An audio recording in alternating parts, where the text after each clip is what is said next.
காட்டுப்பாக்கம் கன்னிகாபுரம் பகுதியில் உள்ள ஸ்ரீ ஏகாத்தம்மன் திருக்கோயிலில் 16ஆம் ஆண்டு தீமிதி திருவிழாவையொட்டி அம்மனுக்கு கணபதி ஹோமம் அபிஷேகம் நடைபெற்றது. பின்னர் திருப்போரூர் கந்த பெருமானுக்கு பால் அபிஷேகம், புஷ்ப அலங்காரம், கூழ்வார்த்தல் நிகழ்ச்சி நடைபெற்றது.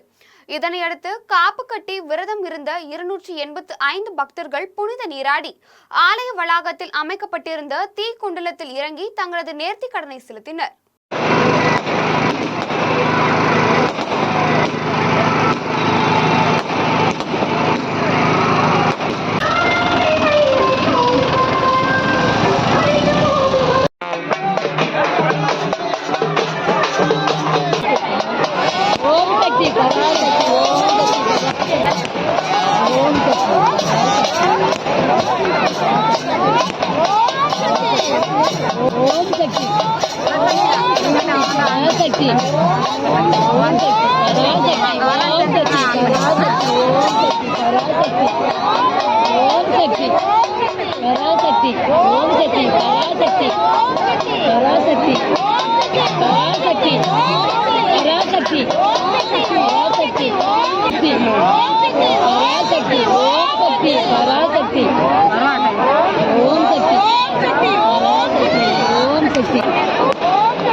Bye.